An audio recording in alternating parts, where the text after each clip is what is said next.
Buongiorno, eccoci al nostro focus, l'approfondimento quotidiano, lo sapete ormai, della nostra redazione. Oggi ci occupiamo di pensione e pensionati.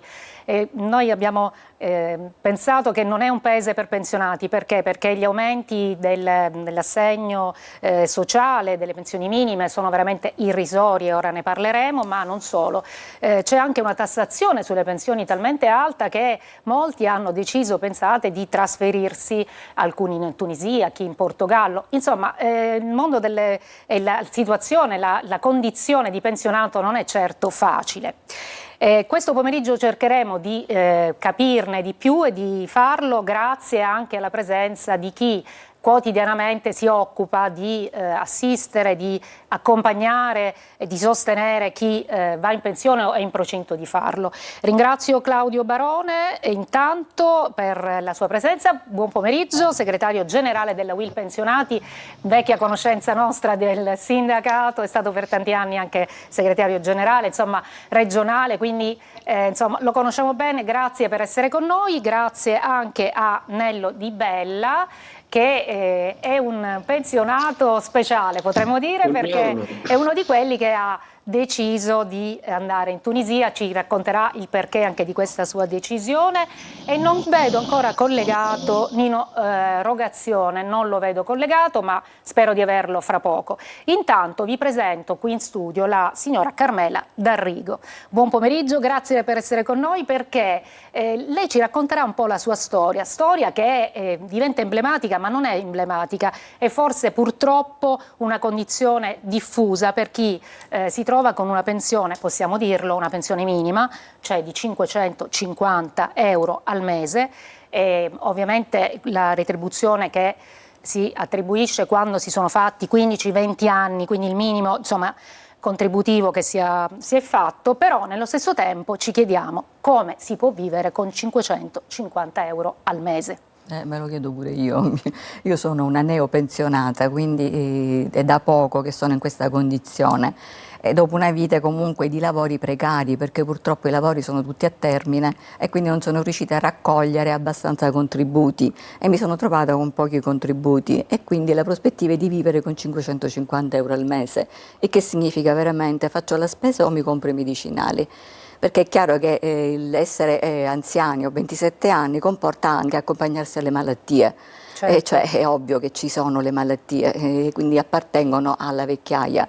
Quindi veramente finora francamente sono stata aiutata dalla famiglia. Non le nascondo che mia mamma di 90 anni mi aiuta, però è un po' avvilente dopo una vita di studi, di sacrifici, arrivare un po' questo a non godere della vecchiaia, certo, e quindi diventa difficile.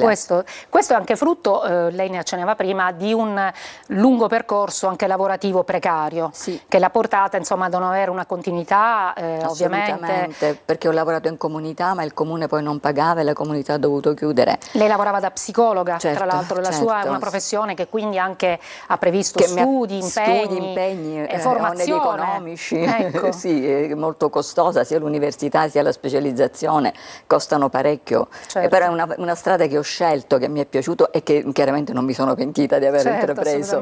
Questo è stato molto importante. Il punto è che ora appunto mi trovo ad affrontare la vecchiaia con 550 euro al mese, è veramente l'ultima sfida, diciamo. Certo, assolutamente. Io le volevo chiedere, nel quotidiano lei come si sta riorganizzando alla luce anche di questa io, se ve lo posso dire, sto vendendo casa per cercare di farcela, perché mi rendo conto che non ce la posso fare più.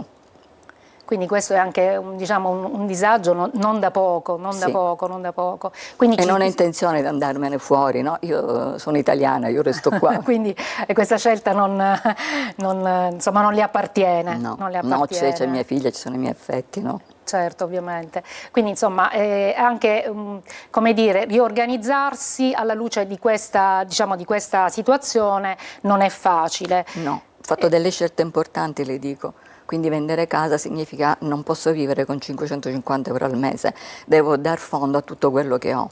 Certo, quindi è una prospettiva. Claudio Barone, quante di queste storie lei nel suo quotidiano, no, professionale incontra? Si sente un po' a tratti, comunque. No, noi siamo estremamente preoccupati perché la situazione dei pensionati oggi è difficile, ma è destinata ad aggravarsi. Pensiamo alle minime che sono state rivalutate di ben 3 euro al mese, significa che un pensionato può comprarsi nemmeno una caramella in più al giorno, al massimo mezza.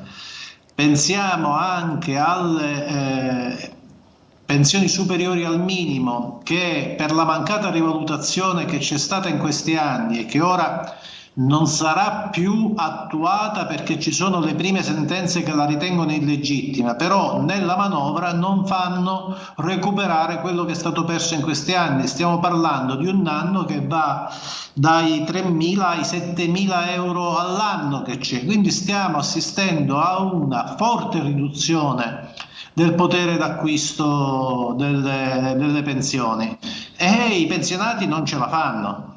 Assolutamente, non ce la fanno e soprattutto si presenta sempre più, come è stato anche il caso della signora D'Arrigo, di genitori che, anche se anziani, avanti con l'età, si trovano a sostenere appunto interi nuclei familiari, chi ha perso il lavoro, chi ha avuto lo sfratto, chi ha figli da mantenere anche a scuola, garantire anche quello, no? La possibilità di andare avanti in qualche modo. Assolutamente, questo è un problema. Mentre prima gli anziani erano in condizioni di sostituirsi al welfare, sostenendo chi in famiglia aveva più bisogno, adesso invece è il welfare che è scomparso per gli anziani. Quasi il 25% degli anziani rinuncia a curarsi perché quando deve fare, mettiamo, una visita oncologica, c'è una lista d'attesa nella struttura pubblica di almeno 1 anno e mezzo, vieni dirottato verso la struttura privata per scoprire che a giugno hanno già esaurito la convenzione. In sostanza, se ti vuoi curare, se vuoi fare un minimo di prevenzione, devi potertela pagare. Gli anziani non hanno questa possibilità e rinunciano sempre di più a curarsi. Teniamo presente che gli anziani hanno non patologie emergenziali, hanno patologie croniche, certo. Per cui il bisogno di cure è assolutamente costante e oggi la risposta è sempre più deteriorata. Bisogna fare qualcosa per cambiare davvero e provvedimenti come la legge per l'abbattimento delle liste d'attesa sinceramente sono perlomeno insufficienti se non si fanno cose più vere, come per esempio cominciare ad assumere medici e infermieri. Sì, era poi un po' quello che chiedevano ieri appunto i medici e infermieri che hanno scioperato, voi anche insomma andrete allo sciopero il 29, ma ne parleremo più avanti.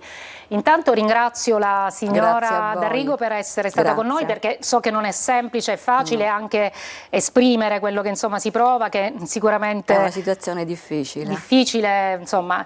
Speriamo che si possa anche poi trasformare in qualcosa di più positivo.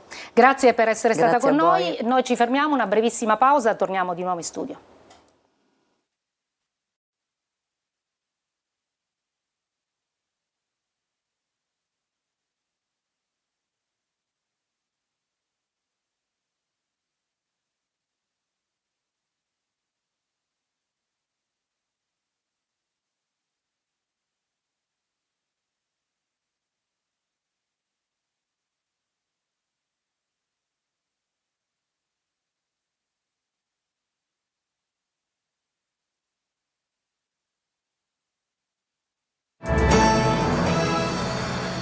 Eccoci, dunque stiamo parlando di pensioni. Oggi do il benvenuto a Giuseppina Rotella, che è segretario generale dell'OSPI CGIL di Catania. Buon pomeriggio, e do il benvenuto anche a Nino Rogazione del Dipartimento Previdenza CISL, sempre di Catania.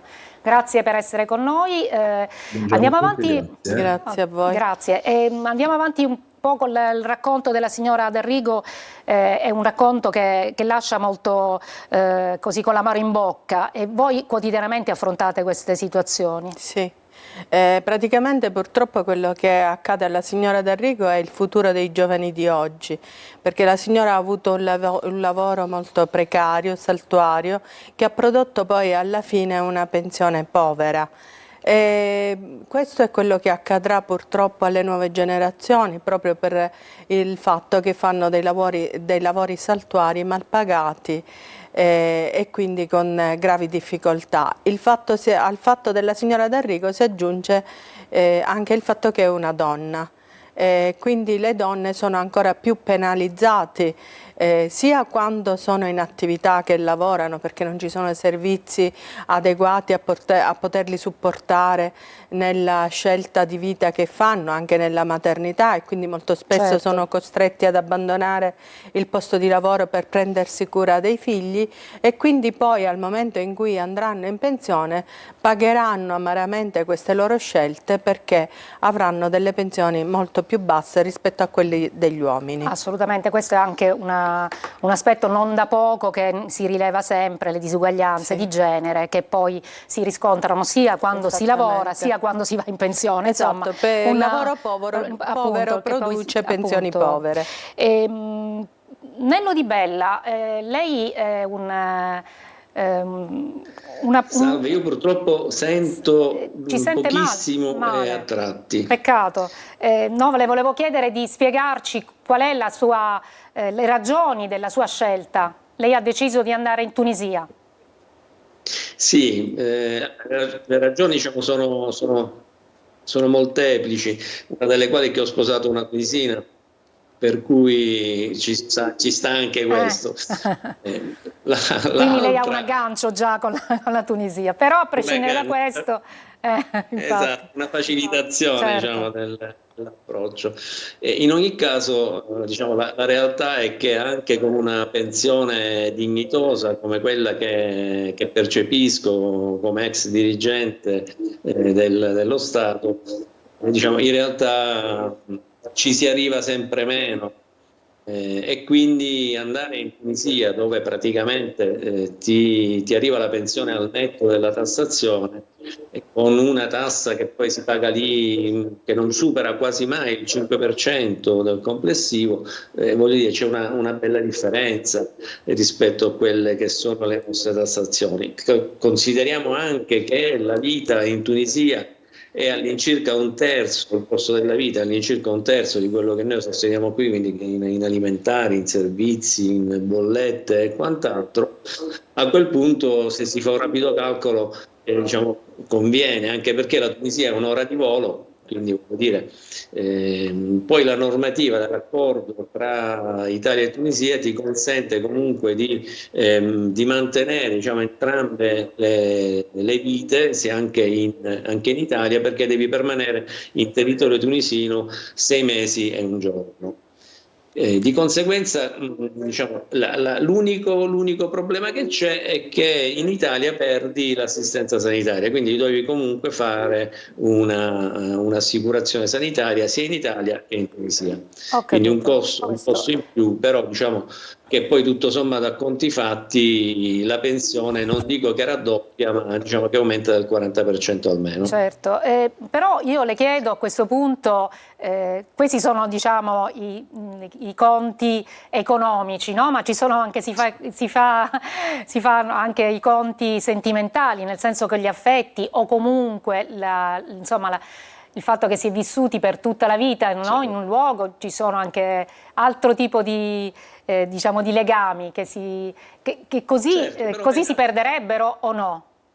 No, non credo, perché intanto alla mia età, diciamo all'età di chi va in pensione, i figli generalmente sono grandi, per cui se non hanno già una loro indipendenza sono lì per averla, quindi sono sposati e quindi comunque conducono la loro vita. Ma ripeto, dalla Tunisia c'è un'ora di volo da Palermo, qualcosa in più per Catania, e con la nave si impiega una notte, ti addormenti, l'indomani mattina sei arrivato.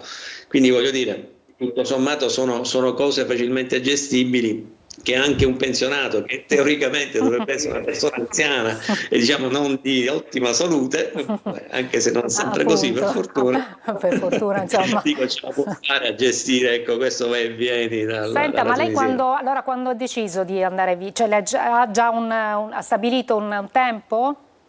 No, ancora no, perché io sono andato in pensione il 1° ottobre, quindi il tempo di ricevere la pensione non l'ho ancora ricevuta. In realtà l'INPS ha dormito un po', devo dire, quindi dal 2 dicembre riceverò la pensione e poi comincerò a seguire il percorso che hanno seguito tanti miei colleghi, tante persone che conosco che sono già lì da tanti anni. Quindi c'è un percorso ormai rodato, tutto sommato semplice, niente di particolare, e quindi si può fare in poco tempo.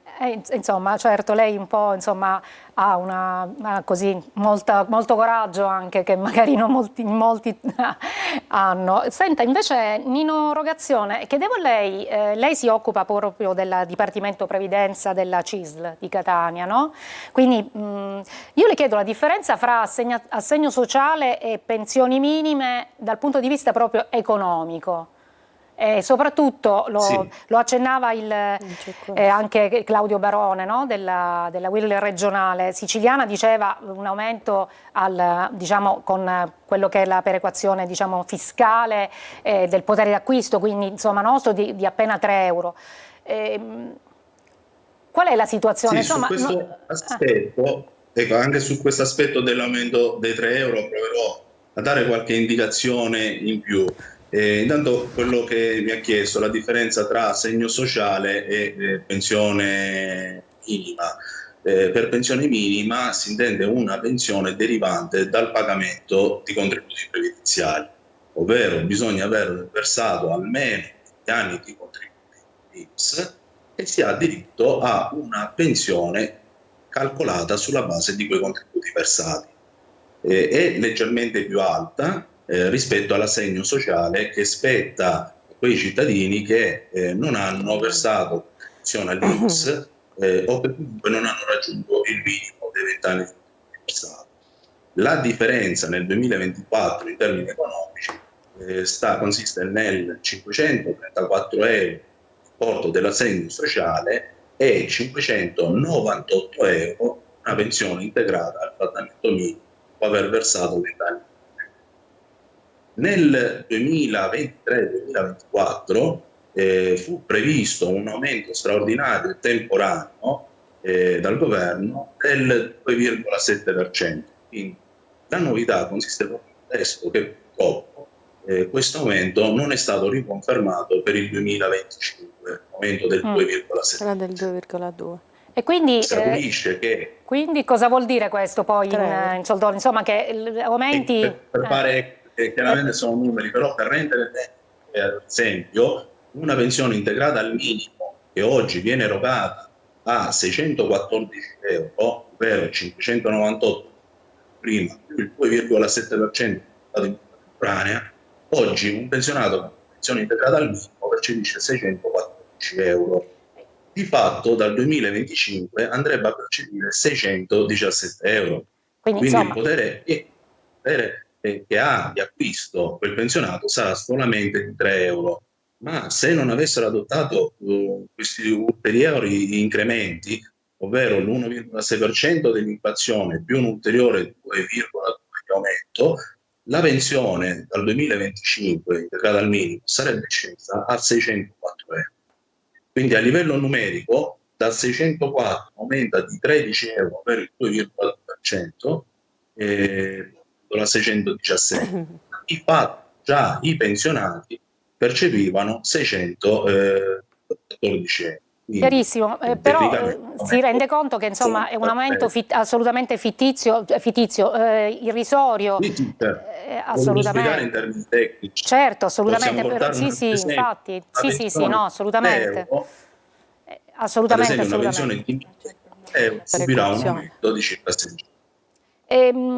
Claudio Barone, stiamo vedendo un po' che questo pianeta pensione è veramente porta a ribellarsi, no? Perché ci sono state tante manifestazioni, ora vi apprestate con la CGIL allo sciopero generale del 29 novembre.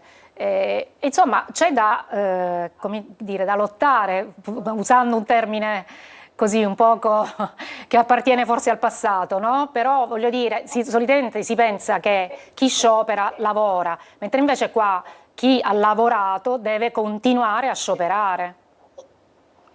Tecnicamente noi pensionati non scioperiamo, facciamo manifestazioni perché non possiamo astenerci dal lavoro dato che non lavoriamo più, però è chiaro, i pensionati devono lottare. Guardate, in Francia l'anno scorso, quando hanno portato l'età pensionabile a 64 anni, è quasi scoppiata la rivoluzione. 64 anni, in Italia siamo a 67 e la possibilità di andare in pensione prima, opzione donna, quota 103, Ape Social, di fatto non sono assolutamente praticabili, non le sceglie quasi nessuno perché sono molto molto penalizzanti. Quindi abbiamo la più alta età pensionabile d'Europa, le pensioni più basse e la pressione fiscale più forte. È ora di cambiare, non possiamo rassegnarci. I nostri pensionati ci chiedono di manifestare, di scendere in piazza, perché bisogna dire basta. Non possono continuare a far cassa sulle pensioni e consentire i livelli di evasione fiscale patologica che ci sono in questi paesi. Le tasse non possono pagarle solo i lavoratori dipendenti e i pensionati. Infatti purtroppo è una triste realtà del nostro paese, però come lei sa anche l'evasione fiscale a livelli inaccettabili proprio in Italia. C'è una nostra telespettatrice che ci scrive, dice: sono una pensionata sociale INPS, mi sono accorta che mi hanno dato più come pensione, però ora mi tolgono invece decurtando più del 50% ogni mese. E questo dice è una cosa normale, anche insomma nella situazione veramente di povertà, no. Poi no? No, non è assolutamente normale che ciò accada, però accade. Perché vengono fatti dei calcoli, viene data la maggiorazione sociale, poi mandano i modelli RED, si scopre che ha leggermente superato i limiti di reddito previsti e viene decurtata. Però io volevo anche porre l'attenzione perché i pensionati sciopereranno il 29. Perché devono scioperare? Perché abbiamo parlato di due condizioni di pensionati completamente diverse. Abbiamo avuto la signora D'Arrigo che ha una pensione veramente da fame, c'è un altro pensionato collegato che ha una pensione leggermente più alta. Ecco, quelli che hanno una pensione leggermente più alta, che hanno avuto questa pensione grazie al fatto che hanno avuto un'attività lavorativa costante, lunga, e quindi più un reddito retribuita. maggiore, alla fine hanno maturato un diritto a pensione un pochino più alto, ma anche quello gli viene decurtato, perché con la nuova, da ormai 2 anni, la perequazione automatica, che non è altro che l'adeguamento delle pensioni al costo della vita, e negli ultimi 3 anni il costo della vita, cioè l'inflazione è stata del 17% circa, queste pensioni devono essere adeguate annualmente e purtroppo anche quest'anno non sarà così, perché verranno adeguate le pensioni al minimo con 3 euro, certo, che non ci comprano neanche un chilo di pane, le caramelle, come diceva neanche Claudio un chilo di pane al mese, certo. e dopodiché invece le pensioni leggermente che sono superiori al minimo, 4 volte il trattamento minimo, fino a 5 verranno adeguate del 90%, e quelle oltre il 5 volte il trattamento minimo verranno adeguate del 75%, e sono somme che i pensionati non solo non avranno quest'anno, ma avranno perso per tutta la vita, e mi pare che non sia giusto, perché non solo pagano un sistema fiscale che in qualche modo li penalizza rispetto ai lavoratori dipendenti, perché non hanno le detrazioni che hanno i lavoratori dipendenti, ma anche quando finalmente la loro tanto agognata pensione viene raggiunta, vengono penalizzati perché non viene adeguatamente diciamo retribuita, adeguata, non viene adeguata. In erogazione, invece chiedo a lei, ci si interroga, ci si chiede sempre, ma questi giovani, lo dicevamo anche prima, ci andranno mai in pensione? Si arriverà mai? Perché se già andare in pensione con determinate caratteristiche, abbiamo visto appunto la signora D'Arrigo è un esempio, cioè dopo tanti anni di lavori saltuari si va con 550 euro. Questi giovani invece che prospettive hanno? Intanto è giusto sfatare questa leggenda che gira tra i giovani che non andranno mai in pensione. Non c'è nulla di più sbagliato, ovviamente. Ciò significherebbe un fallimento di una nazione. I giovani andranno in pensione, sicuramente bisogna lavorare affinché si possano abbassare l'età anagrafica per poter accedere al pensionamento, però necessita anche un cambio culturale nell'approccio del lavoro e cominciare a guardare anche la previdenza complementare. Esiste già da lontano 1996, ad oggi è spesso non valutata, sottovalutata, invece oggi è diventato fondamentale cominciare a pensare anche a una pensione integrativa. Tant'è che proprio nella legge che si approverà a breve si sta ipotizzando di dare la possibilità a coloro che hanno anche previdenza complementare di calcolare le due quote di pensioni per poter andare in pensione oggi, per chi già prima, all'età di 60 anni. Purtroppo abbiamo problemi di collegamento, la sentiamo a tratti. Se ho capito bene, queste famose anche, insomma, quota integrativa che si dovrebbe fare, ma è una quota che comunque si deve versare nell'arco dell'attività lavorativa e non tutti hanno, percependo dei redditi, dei salari così bassi, si possono permettere, no, di integrare l'eventuale poi quota della propria pensione, e questo è un grosso problema. Non mi riferisco però a forme assicurative private. Esistono dei fondi complementari per ogni categoria di lavoratore, per ogni tipologia di contratto, in cui anche l'azienda deve versare la stessa percentuale a questo fondo. E piano piano negli anni andrà a sommarsi, verranno rivalutati quei tanti, quelle somme di denaro che un domani daranno diritto ad un'ulteriore pensione. Bisogna anche avvalersi di questi strumenti. Speriamo, insomma, che sempre più aziende se ne avvalgano di questi strumenti, perché la situazione per adesso resta veramente critica e pesante per moltissimi pensionati. Ringrazio i miei ospiti, ringrazio voi che ci avete ascoltato e alla prossima. Grazie a voi.